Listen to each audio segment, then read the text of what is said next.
Shalom. First and foremost, I want to give all praises, honor, and glory to Yahweh, Bahasham, Yahweh Shai, Bahasham, Racha Kodash. Double honors to the elders and the apostles of Great Millstone, and peace and blessings to the elect. And today we're going to go into the book of Psalms, the 33rd chapter. Praise to the Creator and Preserver. Rejoice in the Lord, O ye righteous, for praise is comely for the righteous. Praise the Lord with harp. Sing unto him with the psaltery and an instrument of 10 strings. Sing unto him a new song. Play skillfully with a loud noise. Okay, and spiritually, what is that new song? This gospel that we're teaching, right? This doctrine is likened unto singing a new song. That's in Revelation, the 14th chapter. Okay, and we're playing skillfully, right? Being skillful in the word of truth. For the word of the Lord Yahweh is what? Is right. And all his works are done in truth. See, so the works of the Lord are done what? Faithfully. It's in truth. And we're singing the song of truth. He loveth righteousness and judgment, which is justice. The earth is full of the goodness of the Lord Yahweh. And even though right now you can see, the earth is under wicked management, you still see the goodness of the Lord, right, in his preservation of us and his workings within us as he's causing these prophecies to come to pass. Because what is that going to lead to? That's going to lead to the renewal, right, of righteousness on the earth again. By the word of the Lord Yahweh were the heavens made, and all the hosts of them by the breath of his mouth. And that's going into creation. Because the Lord gave the word, right? He gave physically Yahweh Shai did it, but it was according to whose word? The Most High. He gathered the waters of the sea together as an heap. He layeth up the depth in the storehouses, right? That's the body of water, right? Grouped up, called the seas. And in the storehouses, so it's basically like his he destined a place for it, right? Where he stores the water, which is the sea. Okay, so it says here, just lock here 1 second. Yeah.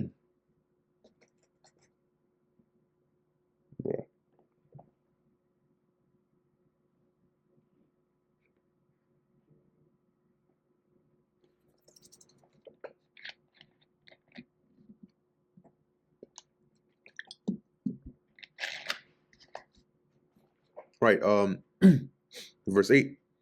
Let all the earth fear the Lord Yahweh. Let all the inhabitants of the world stand in awe of him. Because his glory is to be revered. That awe is a reverence, right? Reverence the Lord. For he spake and it was done. He commanded and it stood fast, meaning firmly confirmed. It was done. The Lord Yahweh bringeth the counsel of the heathen to naught. He maketh the devices of the people of none effect, right? The counsel of the heathen, their plans, he brings it to naught. Because what? The counsel of the Lord shall stand, right? It tells you that in Proverbs. Many devices. Proverbs 19 and 21. There are many devices in a man's heart, right? Plans. Nevertheless, the counsel of the Lord Yahweh, that shall stand. See? So it says here, he maketh the devices or the plans of the people of none effect. The counsel of the Lord Yahweh standeth forever. We just read that in Proverbs. The thoughts of his heart to all generations. And that's why it says he declares the end from the beginning. What he has purposed, that shall stand. Blessed is the nation whose God is the Lord Yahweh. And what nation is that? Israel. And the people whom he hath chosen for his own inheritance. And the world is going to find out just how blessed Israel is in the kingdom. For the Lord looketh from heaven, he beholdeth all the sons of men. For the place of his habitation, he looketh upon the inhabitants of the earth. All right, let's look at that in the NLT. It says here, go up a verse. The Lord looks down from heaven and he sees the whole human race. From his throne he observes all who live on the earth. He fashioneth their heart alike. He considereth all their works. It says here, he made their hearts so he understands everything they do. Yeah, nothing you do is mysterious to the Lord. You best believe that. There is no king saved by the multitude of an host. a mighty man is not delivered by much strength. See, that's your size of your army, which Judas Maccabees even said. The size of your army, okay, or the strength of your, your might is not what delivers you. And horse is a vain thing for safety. And that's why the Lord rebuked, through Isaiah, Israel, right? Going back to Isaiah, what's that? 30, is it not 33? It's 30. I believe it's 30. 30 and 31. Yeah, see, Isaiah 31:1. Woe to them that go down to Egypt for health and stay on horses. They trust on horses and trust in chariots. Why? Because they are many. Woe unto them, because it's a vain thing. You see, it says in horsemen, because they are very strong, but they look not unto the Holy One of Israel, neither seek the Lord. So jumping down to verse 3, it says what? Now the Egyptians are men and not God, and their horses flesh and not spirit.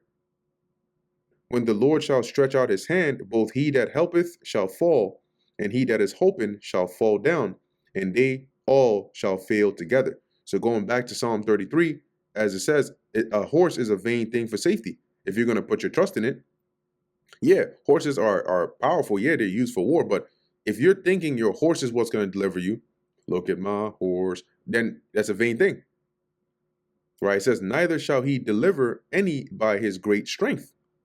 You see that? It doesn't matter how strong it is. That's not where your deliverance comes from. Deliverance comes from the Lord.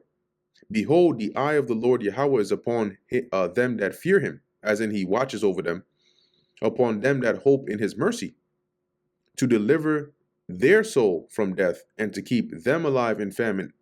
That's where the deliverance comes from, the Lord. Okay, not carnal means.